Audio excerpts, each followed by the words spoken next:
آج ہم سورہ بقرہ کی 23ویں اور 24ویں آیتوں کی تفسیر دیکھیں گے۔ اس سے پہلے کی 2 آیتوں میں توحید کو ثابت کیا گیا۔ ان 2 آیتوں میں آپ صلی اللہ علیہ وسلم کے پیغمبر ہونے کا ثبوت دیا گیا ہے۔ اللہ تعالیٰ فرماتا ہے: اعوذ باللہ من الشیطان الرجیم وَإِن كُنتُمْ فِي رَيْبٍ مِّمَّا نَزَّلْنَا عَلَىٰ عَبْدِنَا فَأْتُوا بِسُورَةٍ مِّن مِّثْلِهِ وَادْعُوا شُهَدَاءَكُم مِّن دُونِ اللَّهِ إِن كُنتُمْ صَادِقِينَ۔ اور اگر تم شک میں ہو اس کلام سے جو اتارا ہم نے اپنے بندے پر، تو لے آؤ ایک صورت اس جیسی اور بلاؤ اس کو جو تمہارا مددگار ہو اللہ کے سوا، اگر تم سچے ہو۔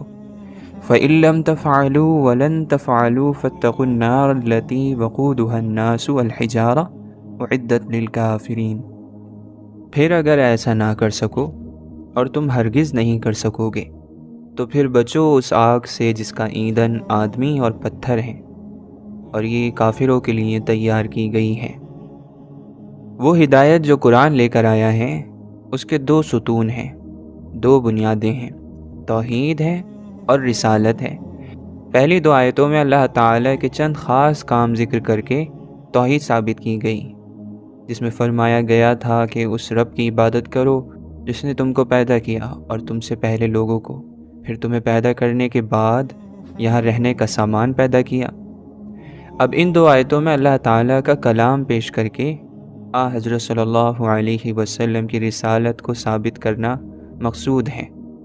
اور ثابت کرنے کا طریقہ دونوں جگہ ایک ہی ہے کہ پہلی 2 آیتوں میں چند ایسے کام ذکر کیے گئے جو سوائے اللہ تعالیٰ کے کوئی نہیں کر سکتا۔ مثال کے طور پر زمین اور آسمان کا پیدا کرنا، آسمان سے پانی اتارنا، پانی سے پھل پھول پیدا کرنا۔ اور ان دلیلوں کا خلاصہ یہ تھا کہ جب یہ کام اللہ کے سوا کوئی دوسرا نہیں کر سکتا، تو عبادت کا حقدار بھی اس کے سوا کوئی دوسرا نہیں ہو سکتا۔ اور ان دونوں آیتوں میں ایک ایسا کلام پیش کیا گیا ہے جو اللہ تعالیٰ کے سوا کسی دوسرے کا نہیں ہو سکتا، اور نہ کوئی انسانی فرد یا کوئی جماعت، کوئی گروپ اس کی جیسی مثال اور اس جیسا کلام نہیں لا سکتا۔ جس طرح زمین اور آسمان کی بناوٹ، پانی برسانے اور اس سے پھل پھول نکالنے سے انسانی طاقت کا عاجز ہونا اور اس کا کمزور ہونا اس بات کی دلیل تھی کہ یہ کام صرف اللہ تعالیٰ ہی کے ہیں، اسی طرح اللہ کے کلام کی طرح کوئی کلام یا نظیر پیش کرنے سے پوری مخلوق کا عاجز رہنا اس بات کی دلیل ہے کہ یہ کلام بھی اللہ تعالیٰ کا ہی ہے، کسی مخلوق کا نہیں۔ اس آیت میں قرآن نے پوری دنیا کے انسانوں کو خطاب کر کے چیلنج دیا ہے کہ اگر تم اس کلام کو اللہ کا کلام نہیں بلکہ کسی انسان کا کلام سمجھتے ہو تو تم بھی انسان ہو، تمہیں بھی ایسا کلام پیش کرنے پر قدرت ہونا چاہیے۔ پورا کلام تو کیا، تم اس کلام کے ایک چھوٹے سے ٹکڑے کی نظیر اور اس طرح کی کوئی مثال بنا کر دکھلا دو، اور اس پر تمہارے لیے یہ آسانی دی جاتی ہے کہ تنہا کوئی آدمی نہ بنا سکے، تو تمہیں یہ اختیار ہے کہ سارے جہان سے اپنے دوستوں کو، اپنے مددگاروں کو جمع کر لو اور ایک ورلڈ کانفرنس کر کے اس قرآن کی چھوٹی سی صورت کی مثال بنا لاؤ۔ پھر اسی پر بس نہیں کیا، دوسری آیت میں ان کو غیرت بھی دلائی کہ تمہاری مجال نہیں کہ اس جیسی ایک صورت بنا سکو۔ پھر عذاب سے ڈرایا کہ جب تم اس کلام کی مثال بنانے سے اپنے آپ کو کمزور پاتے ہو اور یہ جانتے ہو کہ تم ایسا نہیں کر سکتے، تو یہ بات صاف دلیل ہے اس بات کی کہ یہ انسان کا کلام نہیں ہے بلکہ ایسی ہستی کا کلام ہے جو تمام مخلوق سے اوپر اور بلند اور بالا ہے، جس کی قدرت اتنی کامل ہے کہ جو سب پر حاوی ہے۔ تو پھر اس پر ایمان نہ لانا اپنے ہاتھوں جہنم میں اپنا ٹھکانہ کرنا ہے، اس سے بچو۔ پوری بات کا حاصل یہ ہے کہ ان دونوں آیتوں میں قرآن کریم کو اللہ کے نبی صلی اللہ علیہ وسلم کا سب سے بلند معجزہ بتلا کر آپ کی رسالت اور سچائی کو ثابت کیا گیا ہے اور اس کا ثبوت پیش کیا گیا ہے۔ رسول اللہ صلی اللہ علیہ وسلم کے معجزے تو ہزاروں ہیں اور بڑے بڑے حیرت انگیز ہیں، لیکن ان سب میں اس جگہ آپ صلی اللہ علیہ وسلم کے علمی معجزے یعنی قرآن کے ذکر پر اکتفا کر کے اس کو کافی سمجھ کر یہ بتلا دیا گیا کہ آپ صلی اللہ علیہ وسلم کا سب سے بڑا معجزہ قرآن ہے، اور یہ معجزہ دوسرے انبیاء کے معجزوں سے اس لیے خاص ہے کہ عام دستور یہ ہے کہ ہر نبی اور رسول کے ساتھ اللہ تعالیٰ اپنی قدرت کاملہ سے کچھ معجزے ظاہر فرماتے ہیں، مگر یہ معجزے ان رسولوں کے ہاتھوں ظاہر ہوتے ہیں اور انہی کے ساتھ ختم ہو جاتے ہیں۔ مگر قرآن حکیم ایک ایسا معجزہ ہے جو قیامت تک باقی رہنے والا ہے۔ وَإِن كُنتُمْ فِي رَيْبٍ، لفظ ریب کا ترجمہ اردو میں شک کا کیا جاتا ہے، مگر امام راغب اصفہانی رحمۃ اللہ علیہ نے فرمایا کہ حقیقت میں ریب ایسے شک اور وہم کو کہا جاتا ہے جس کی بنیاد کوئی نہ ہو۔ ذرا سے غور کرنے سے اور فکر کرنے سے یہ شک اور وہم اور تردد دور ہو جاتا ہے۔ اسی لیے قرآن کریم میں علم رکھنے والوں سے ریب کی نفی کی گئی ہے کہ ان کو کوئی ریب نہیں ہوتا، اگرچہ وہ مسلمان نہ ہو، جیسے ارشاد ہے وَلَا يَرْتَابَ الَّذِينَ أُوتُوا الْكِتَابَ وَالْمُؤْمِنُونَ۔ یہی وجہ ہے کہ شروع سورہ بقرہ میں قرآن کریم کے متعلق فرمایا کہ اس میں کسی ریب کی گنجائش نہیں، اور اس آیت میں فرمایا وَإِن كُنتُمْ فِي رَيْبٍ، یعنی اگر ہو تم کسی تردد میں، جس کا حاصل یہ ہے کہ اگرچہ قرآن کریم اپنے واضح اور معجزانہ دلائل کی بنا پر کسی شک اور تردد کا کوئی چانس ہی نہیں چھوڑتا، لیکن اپنی ناسمجھی سے پھر بھی تمہیں کوئی شک ہو، تردد ہو تو سن لو فَأْتُوا بِسُورَةٍ مِّن مِّثْلِهِ، تو اس جیسی کوئی صورت بنا کر لے آؤ۔ صورت کے معنی ہوتے ہیں ایک ٹکڑے کے، اور قرآن کریم میں اس خاص ٹکڑے کو اور حصے کو کہا جاتا ہے جو وحی کے ذریعے الگ طور پر نازل کیا گیا ہو۔ پورے قرآن میں اس طرح 114 صورتیں چھوٹی بڑی موجود ہیں، اور اس جگہ لفظ صورت بغیر الف لام میم کے لانے سے اس طرف اشارہ پایا گیا کہ چھوٹی سے چھوٹی صورت بھی اسی حکم میں شامل ہے۔ مطلب یہ ہوا کہ اگر تمہیں اس قرآن کے اللہ کے کلام ہونے میں کوئی شک ہے، کوئی تردد ہے، اور یہ سمجھتے ہو کہ یہ نبی کریم صلی اللہ علیہ وسلم یا کسی دوسرے انسان نے خود بنا لیا ہے، تو اس کا فیصلہ بڑی آسانی سے اس طرح ہو سکتا ہے کہ تم بھی اس قرآن کی کسی چھوٹی سے چھوٹی صورت کی مثال بنا لاؤ، اور اگر تم اس کی مثال بنانے میں کامیاب ہو گئے تو بے شک تمہیں حق ہوگا کہ اس کو بھی کسی انسان کا کلام قرار دے دو، اور اگر تم عاجز ہو گئے تو سمجھ لو کہ یہ انسان کی طاقت سے اوپر کی چیز ہے اور خالص اللہ تعالیٰ کا کلام ہے۔ اب یہاں کوئی یہ کہہ سکتا تھا کہ ہمارا عاجز ہونا اور ہمارا اس لائق نہ ہونا کہ اس جیسی کوئی قرآن کی مثال پیش کر سکے، تو یہ تو اس بات کی دلیل نہیں ہو سکتی کہ سبھی انسان عاجز ہیں۔ ہو سکتا ہے کوئی دوسرا آدمی یا جماعت یہ کام کر لے، اس لیے ارشاد فرمایا وَادْعُوا شُهَدَاءَكُم مِّن دُونِ اللَّهِ، یعنی اپنے مددگاروں کو بھی بلا لو، جن لوگوں کو تم اللہ کے علاوہ اپنا مددگار سمجھتے ہو، ان کو بھی دعوت دے لو۔ اس جگہ شہداء سے مراد یا تو عام حاضرین ہیں کہ سارے جہان میں جس سے تم اس کام میں مدد لینا چاہو لے سکتے ہو، اور یا اس سے مراد ان کے بت ہیں جن کے بارے میں ان کا یہ خیال تھا کہ قیامت کے روز یہ ہمارے لیے ہی گواہی دیں گے۔ دوسری آیت میں ان کو ڈرایا گیا کہ اگر تم یہ کام نہ کر سکو تو پھر جہنم کی ایسی سخت آگ سے بچنے کا سامان کرو جس کے انگارے آدمی اور پتھر ہوں گے، اور وہ تم ہی جیسے انکار کرنے والوں کے لیے تیار کی گئی ہے۔ اور اسی جملے کے بیچ میں جو واقعہ ہونے والا تھا اس کی خبر بھی دے دی وَلَن تَفْعَلُوا، یعنی خواہ تم کتنا ہی اکیلے رہ کر یا جماعت میں رہ کر زور لگاؤ، تمہاری مجال نہیں کہ اس کی مثال بنا سکو، ہرگز نہیں بنا سکو گے۔ اس پر غور کیا جائے کہ جو قوم اسلام اور قرآن کی مخالفت اور اسلام کو گرانے مٹانے کے لیے اپنی جان، مال، عزت، اولاد سب کچھ قربان کرنے کے لیے تلی ہوئی تھی، اس کو یہ آسان موقع دیا جاتا ہے کہ قرآن کی چھوٹی سے چھوٹی صورت کی مثال بنا لاؤ تو تم اپنے مطلب میں کامیاب ہو سکتے ہو، اور آگے یہ کہہ کر ان کی غیرت کو جوش میں لایا جاتا ہے کہ تم ہرگز یہ کام نہ کر سکو گے، مگر پوری قوم میں کوئی بھی اس کام کے لیے آگے نہیں بڑھا۔ اس سے بڑھ کر کون سا اعتراف اپنی کمزوری کا اور قرآن کریم کے اللہ کے کلام ہونے کا ہو سکتا ہے؟ جس سے معلوم ہوا کہ قرآن کریم نبی کریم صلی اللہ علیہ وسلم کا ایسا کھلا ہوا معجزہ ہے جس نے تمام سرکشوں کی گردنیں جھکا دیں۔ اب اس بیان کے بعد ہمیں یہ معلوم کرنا چاہیے کہ قرآن کریم کو کس بنیاد پر حضرت صلی اللہ علیہ وسلم کا معجزہ بتلایا گیا اور اس کے اعجاز کی کون کون سی وجوہات ہیں، کیا ریزنز ہیں، اور کیوں ساری دنیا اس کی مثال پیش کرنے سے عاجز ہو گئی۔ پہلی بات کہ قرآن کو معجزہ کیوں کہا گیا اور کیا وجہ ہے جس کی وجہ سے ساری دنیا اس کی مثال پیش کرنے سے عاجز ہے۔ اس پر پرانے اور نئے تمام علماء نے مسلسل کتابیں لکھی ہیں اور ہر وقت لکھی ہیں، اور ہر مفسر نے اپنے اپنے طریقے پر اس ٹاپک کو بیان کیا ہے۔ اس جگہ سب سے پہلے غور کرنے کی چیز یہ ہے کہ یہ عجیب اور غریب تمام علوم کو، تمام سائنسز کی جامع کتاب کس جگہ، کس ماحول میں اور کس پر نازل ہوئی، اور کیا وہاں کچھ ایسے علمی سامان موجود تھے جن کے ذریعے ایسی کتاب لکھنا اور اس جیسی کتاب تیار ہو سکے،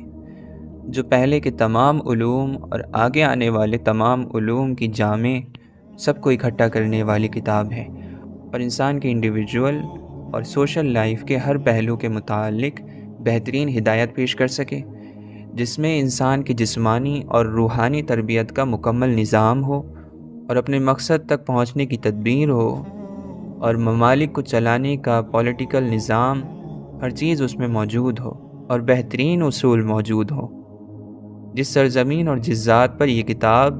نازل ہوئی، اس کی جیوگرافی اور تاریخی حالت معلوم کرنے کے لیے آپ کو ایک ریگستانی، خشک اور گرم علاقے سے ساکا پڑے گا، جس کو بطحا مکہ کہتے ہیں، اور جو نہ ایسا ملک ہے جس میں کھیتی باڑی ہوتی تھی، اور نہ ہی کوئی بہترین کاریگری اس میں موجود تھی، نہ اس ملک کی آب و ہوا ہی کچھ ایسی خوشگوار ہے جس کے لیے باہر کے آدمی وہاں پہنچنے کا شوق رکھیں، نہ راستے ہی کچھ ہموار ہیں جن سے وہاں تک پہنچنا آسان ہو۔ اکثر دنیا سے کٹا ہوا ایک جزیرہ ہے جہاں خشک پہاڑوں اور گرم ریگ کے سوا کچھ نظر نہیں آتا، اور دور تک نہ کہیں بستی نظر آتی ہے، نہ کوئی کھیت، نہ کوئی درخت۔ اس پورے علاقے میں اور ملک میں کچھ بڑے شہر بھی نہیں، چھوٹے چھوٹے گاؤں، اور ان میں اونٹ بکریاں پال کر اپنی زندگی گزارنے والے انسان بستے ہیں۔ اس کے چھوٹے دیہات کا تو دیکھنا کیا، جو برائے نام چند شہر کہلاتے تھے، ان میں بھی کسی قسم کے علم اور تعلیم کا کوئی چرچہ نہیں تھا، نہ وہاں کوئی اسکول اور کالج تھے، نہ کوئی بڑی یونیورسٹی یا دارالعلوم۔ وہاں کے باشندوں کو اللہ تعالیٰ نے محض قدرتی اور پیدائشی طور پر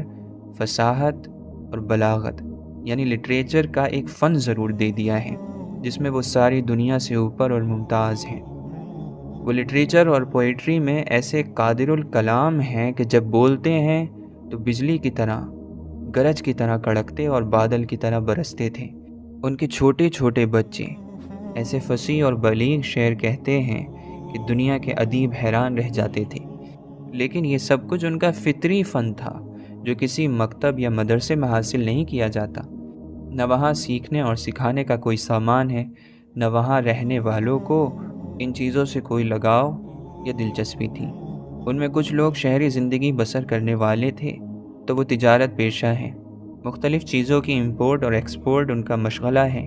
اس ملک کے پرانے شہر مکہ کے ایک شریف گھرانے میں وہ ذات مقدس پیدا ہوتی ہیں جس پر وحی نازل ہونے والی ہے، جس پر قرآن اترا ہے۔ اب اس مقدس ذات کا حال سنیے۔ ولادت سے پہلے ہی والد ماجد کا سایہ سر سے اٹھ گیا، پیدا ہونے سے پہلے یتیم ہو گئے، ابھی 7 سال کی بھی عمر نہ تھی کہ والدہ کی بھی وفات ہو گئی۔ والدہ کی آغوش کا گہوارہ بھی نصیب نہ رہا۔ شریف آباء و اجداد کی فیاضی اور بے مثل سخاوت نے اپنے گھر میں کوئی اندوختہ نہ چھوڑا تھا، کوئی مال و دولت نہیں تھا جس سے یتیم کی پرورش اور آئندہ زندگی کا سامان ہو سکے۔ نہایت تنگی کی زندگی، پھر ماں باپ کا سایہ سر پر نہیں۔ ان حالات میں آپ صلی اللہ علیہ وسلم نے پرورش پائی اور عمر کا شروعاتی حصہ گزارا، جو سیکھنے اور سکھانے کا اصلی وقت ہے۔ اس وقت اگر مکہ میں کوئی اسکول یا دارالعلوم یا کالج بھی ہوتا تو بھی آپ صلی اللہ علیہ وسلم کے لیے اس سے فائدہ اٹھانا مشکل تھا، مگر معلوم ہو چکا کہ وہاں سرے سے یہ علمی کوئی مشغلہ موجود ہی نہ تھا اور اس سے دلچسپی ہی کسی کو نہ تھی، اس لیے یہ پوری قوم امیین کہلاتی تھی، یعنی ان پڑھ۔ قرآن کریم نے بھی ان کے متعلق یہ لفظ استعمال کیا ہے۔ اس کا لازمی نتیجہ یہی ہوتا تھا کہ آپ صلی اللہ علیہ وسلم ہر قسم کے سیکھنے سکھانے سے بے خبر رہے، ہر طرح کی تعلیم سے بے خبر رہے۔ وہاں کوئی بڑا عالم بھی ایسا نہ تھا جس کی صحبت میں رہ کر یہ علوم حاصل کیے جا سکیں جن کا قرآن حامل ہے، جو علوم یا سائنسز قرآن میں موجود ہیں۔ پھر قدرت کو ایک معجزہ دکھانا تھا۔ آپ صلی اللہ علیہ وسلم کے لیے خصوصی طور پر ایسے سامان ہوئے۔ معمولی پڑھنا اور لکھنا ہر جگہ کے لوگ کسی نہ کسی طرح سے سیکھ ہی لیتے ہیں، آپ نے وہ بھی نہ سیکھی، بالکل امی کہ اپنا نام تک بھی نہ لکھ سکتے تھے۔ عرب کا مخصوص فن شعر و سخن تھا، جس کے لیے خاص مجلسیں لگائی جاتی تھیں اور مشاعرے منعقد ہوتے تھے، اور اس میں ہر شخص مقابلے کی کوشش کرتا تھا، آگے نکلنے کی کوشش کرتا تھا۔ آپ صلی اللہ علیہ وسلم کو اللہ تعالی نے ایسی فطرت عطا فرمائی تھی کہ ان چیزوں سے بھی آپ کو کوئی دلچسپی نہ تھی، نہ کبھی کوئی شعر یا قصیدہ لکھا، نہ کسی ایسی مجلس میں آپ بیٹھے۔ ہاں، امی ہونے کے ساتھ بچپن سے ہی آپ صلی اللہ علیہ وسلم کی شرافت نفس، بہترین اخلاق، عقل اور فہم کے غیر معمولی آثار، دیانت اور امانت کے بلند ترین شاہکار آپ صلی اللہ علیہ وسلم کی مقدس ذات میں ہر وقت دکھتے تھے، جس کا نتیجہ یہ تھا کہ عرب کے بڑے بڑے متکبر سردار آپ صلی اللہ علیہ وسلم کی تعظیم کرتے تھے، اور سارے مکہ میں آپ کو امین کے لقب سے پکارا جاتا تھا۔ آپ صلی اللہ علیہ وسلم محض 40 سال تک مکہ میں اپنی برادری کے سامنے رہتے ہیں، کسی دوسرے ملک کا سفر بھی نہیں کرتے، جس سے یہ خیال پیدا ہو سکے کہ وہاں جا کر کچھ علوم سیکھ لیے ہوں۔ صرف ملک شام کے 2 تجارتی سفر ہوئے، وہ بھی گنے چنے چند دن کے لیے، جس میں اس کا کوئی موقع ہی نہیں تھا۔ اس مقدس ذات کی زندگی کے 40 سال مکہ میں اپنی برادری میں اس طرح گزرے کہ نہ کبھی کسی کتاب یا قلم کو ہاتھ لگایا، نہ کسی مکتب میں گئے، نہ کسی مجلس میں کوئی نظم یا قصیدہ پڑھا۔ ٹھیک 40 سال کے بعد ان کی زبان مبارک پر وہ کلام آنے لگا جس کا نام قرآن ہے، جو اپنی لفظی فصاحت اور بلاغت کے لحاظ سے اور معنی، علم اور فن کے لحاظ سے عقلوں کو حیرت میں ڈال دینے والا کلام ہے۔ اگر صرف اتنا ہی ہوتا تو بھی اس کے معجزے ہونے میں کسی انصاف پسند کو کیا شبہ رہ سکتا ہے، مگر یہاں یہی نہیں، بلکہ اس نے ساری دنیا کو چیلنج دیا کہ کسی کو اس کے کلام الہی ہونے میں شک ہو، شبہ ہو تو اس کی مثال بنا دے۔ اب ایک طرف قرآن کا یہ چیلنج اور دوسری طرف ساری دنیا کی مخالف طاقتیں جو اسلام اور پیغمبر اسلام صلی اللہ علیہ وسلم کو شکست دینے کے لیے اپنے مال، جان، اولاد، عزت، آبرو سب گنوانے کو تیار ہیں، مگر اتنا کام کرنے کے لیے کوئی جرت نہیں کرتا کہ قرآن کی ایک چھوٹی سی صورت کی مثال بنا لائیں۔ دوسری وجہ قرآن کے اعجاز کی یہ ہے، یہ ہمیں معلوم ہے کہ قرآن اور اس کے احکام ساری دنیا کے لیے آئے ہیں،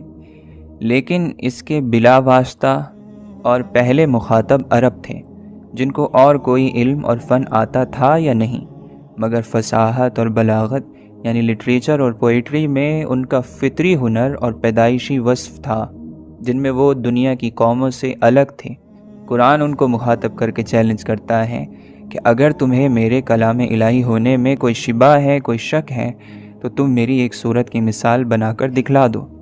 اگر قرآن کا یہ چیلنج صرف اپنے معنی کے حسن یعنی خوبصورتی اور اس کے حکیمانہ اصول اور اس میں جو علم ہے اور جو راز موجود ہیں اس حد تک ہوتا تو امیین کی یہ قوم اس کی مثال پیش کرنے سے عاجز تھی، یہ بات سمجھ میں آتی ہے۔ لیکن قرآن نے صرف اپنے معنی کی خوبصورتی ہی کے متعلق چیلنج نہیں کیا، بلکہ اس میں جو لفظی ارینجمنٹ ہے اس کی فصاحت اور بلاغت کے اعتبار سے بھی پوری دنیا کو چیلنج دیا ہے۔ اس چیلنج کو قبول کرنے کے لیے پوری دنیا کی قوموں میں سب سے زیادہ حقدار عرب ہی تھے۔ اگر حقیقت میں یہ کلام انسان کی قدرت سے باہر کسی مافوق قدرت کا کلام نہیں تھا، تو عرب کے بلغاء کے لیے کوئی مشکل تھا کہ ایک امی شخص کے کلام کی مثال بلکہ اس سے بہتر کلام فوراً پیش کر دیتے؟ اور ایک دو آدمی یہ کام نہ کر سکتے تو قرآن نے ان کو یہ سہولت بھی دی تھی کہ ساری قوم مل کر بنا لائے۔ مگر قرآن کے اس بلند و بانگ دعوے اور پھر طرح طرح سے غیرت دلانے پر بھی عرب کی غیرت مند قوم پوری کی پوری خاموش ہے۔ چند لائنز بھی قرآن کے مقابلے میں وہ پیش نہ کر سکے۔ عرب کے سرداروں نے قرآن اور اسلام کے مٹانے اور پیغمبر اسلام صلی اللہ علیہ وسلم کو ہرانے میں جس طرح اپنی ایڑی چوٹی کا زور لگایا، وہ کسی لکھے پڑھے آدمی سے چھپا ہوا نہیں ہے۔ شروع میں حضرت صلی اللہ علیہ وسلم اور آپ صلی اللہ علیہ وسلم کے گنے چنے ساتھیوں کو طرح طرح کی تکلیفیں دے کر یہ چاہا کہ وہ کلمہ اسلام کو چھوڑ دیں، مگر جب انہوں نے اسلام پر عمل کرنے والوں کی ثابت قدمی کو دیکھا تو خوشامد کا پہلو اختیار کیا۔ عرب کا سردار عتبہ ابن ربیعہ قوم کا نمائندہ بن کر آپ صلی اللہ علیہ وسلم کے پاس حاضر ہوا اور عرب کی پوری دولت اور حکومت اور بہترین حسن و جمال کی لڑکیوں کی پیشکش کی، اس کام کے لیے کہ آپ اسلام کی تبلیغ چھوڑ دیں۔ آپ نے اس کے جواب میں قرآن کی چند آیتیں سنا دی۔ جب یہ تدبیر بھی کارگر نہ ہوئی تو جنگ اور مقابلے کے لیے تیار ہو کر ہجرت سے پہلے اور ہجرت کے بعد جو قریش عرب نے حضرت صلی اللہ علیہ وسلم اور مسلمانوں کے مقابلے میں سر دھڑ کی بازی لگائی، جان، مال، اولاد، آبرو، سب کچھ اس مقابلے میں خرچ کرنے کے لیے تیار ہوئے، یہ سب کچھ کیا، مگر یہ کسی سے نہ ہو سکا کہ قرآن کے چیلنج کو قبول کرتا اور چند لائنز مقابلے میں پیش کر دیتا۔ کیا ان حالات میں سارے عرب کا اس کے مقابلے سے خاموش ہو جانا اور چپ ہو کر بیٹھ جانا اس بات کی کھلی ہوئی دلیل نہیں کہ یہ انسان کا کلام نہیں بلکہ اللہ تعالیٰ کا کلام ہے، جس کے کام یا کلام کی نظیر اور مثال پیش کرنا انسان کیا ساری مخلوق کی قدرت سے باہر ہے؟ پھر صرف اتنا ہی نہیں کہ عرب اس کے مقابلے سے خاموش رہے، بلکہ اپنی خاص مجلسوں میں سب نے اس کے بے مثل ہونے کو قبول کیا، اور جو ان میں سے انصاف پسند تھے انہوں نے اس بات کو قبول کیا اور اس کا اظہار کیا۔ پھر ان میں سے کچھ لوگ مسلمان ہو گئے اور کچھ اپنے آباء و اجداد کی رسموں کی پابندی یا بنی عبد مناف کی ضد کی وجہ سے اسلام قبول کرنے کے باوجود بھی محروم رہے۔ علامہ سیوطی رحمۃ اللہ علیہ نے خصائص کبریٰ میں بحوالہ بیہقی نقل کیا ہے کہ ایک مرتبہ ابو جہل اور ابو سفیان اور اخنس بن شریق رات کو اپنے اپنے گھروں سے اس لیے نکلے کہ چھپ کر رسول اللہ صلی اللہ علیہ وسلم سے قرآن سنیں۔ ان میں ہر ایک علیحدہ علیحدہ نکلا، ایک کی دوسرے کو خبر نہ تھی، اور علیحدہ علیحدہ گوشوں میں چھپ کر قرآن سننے لگے۔ تو قرآن ان پر ایسا چھا گیا اور اس میں وہ ایسے گھر گئے کہ ساری رات گزر گئی۔ جب صبح ہوئی تو سب واپس ہوئے، اتفاقاً راستے میں سب مل گئے، اور ہر ایک نے دوسرے کا قصہ سنا تو سب آپس میں ایک دوسرے کو ملامت کرنے لگے کہ تم نے یہ بری حرکت کی ہے، اور کسی نے یہ بھی کہا کہ آئندہ کوئی ایسا نہ کرے، کیونکہ اگر عرب کے لوگوں کو اس کی خبر ہو گئی تو وہ سب مسلمان ہو جائیں گے۔ یہ کہہ سن کر سب اپنے اپنے گھر چلے گئے۔ اگلی رات آئی تو پھر ان میں سے ہر ایک کے دل میں یہی ٹیس اٹھی کہ قرآن سنیں، اور پھر اسی طرح چھپ چھپ کر ہر ایک نے قرآن سنا، یہاں تک کہ رات گزر گئی، اور صبح ہوتے ہی یہ لوگ واپس ہوئے تو پھر آپس میں ایک دوسرے کو ملامت کرنے لگے، اور اس کو چھوڑنے پر سب نے اتفاق کر لیا۔ مگر تیسری رات آئی تو پھر قرآن کی لذت اور اس کی مٹھاس نے انہیں چلنے اور سننے پر مجبور کر دیا۔ پھر پہنچے اور رات بھر قرآن سن کر لوٹنے لگے تو پھر راستے میں جمع ہو گئے۔ تو اب سب نے کہا کہ آؤ آپس میں معاہدہ کر لیں کہ آئندہ ہم ہرگز ایسا نہ کریں گے۔ چنانچہ اس معاہدے کو مکمل کیا گیا اور سب اپنے اپنے گھروں کو چلے گئے۔ صبح کو اخنس بن شریق نے اپنی لاٹھی اٹھائی اور پہلے ابو سفیان کے پاس پہنچا کہ بدلاؤ اس کلام کے بارے میں تمہاری کیا رائے ہے؟ اس نے دبے دبے لفظوں میں قرآن کے سچ ہونے کو قبول کیا تو اخنس نے کہا کہ خدا کی قسم میری بھی یہی رائے ہے۔ اس کے بعد وہ ابو جہل کے پاس پہنچا اور اس سے بھی یہی سوال کیا کہ تم نے محمد صلی اللہ علیہ وسلم کے کلام کو کیسا پایا؟ ابو جہل نے کہا کہ صاف بات یہ ہے کہ ہمارے خاندان اور بنو عبد مناف کے خاندان میں ہمیشہ سے کشمکش چلی آتی ہیں۔ قوم کی سرداری اور اس کی لیڈرشپ میں وہ جس محاذ پر آگے بڑھنا چاہتے ہیں ہم ان کا مقابلہ کرتے ہیں۔ انہوں نے سخاوت اور بخشش کے ذریعے قوم پر اپنا اثر جمانا چاہا تو ہم نے ان سے بڑھ کر یہ کام کر دکھایا۔ انہوں نے لوگوں کی ذمہ داریاں اپنے سر لے لیں تو ہم اس میدان میں بھی ان سے پیچھے نہیں رہے، یہاں تک کہ پورا عرب جانتا ہے کہ ہم دونوں خاندان برابر حیثیت کے مالک ہیں۔ ان حالات میں ان کے خاندان سے یہ آواز اٹھی کہ ہمارے میں ایک نبی پیدا ہوا ہے جس پر آسمان سے وحی آتی ہے۔ اب ظاہر ہے کہ اس بات کا مقابلہ ہم کیسے کریں، اس لیے ہم نے تو یہ طے کر لیا ہے کہ ہم زور اور طاقت سے ان کا مقابلہ کریں گے اور ہرگز ان پر ایمان نہ لائیں گے۔ یہ ہے قرآن کا وہ کھلا ہوا معجزہ جس کا دشمنوں کو بھی اعتراف کرنا پڑا ہے۔ یہ تمام واقعات علامہ جلال الدین سیوطی رحمۃ اللہ علیہ نے خصائص کبریٰ میں نقل کیے ہیں۔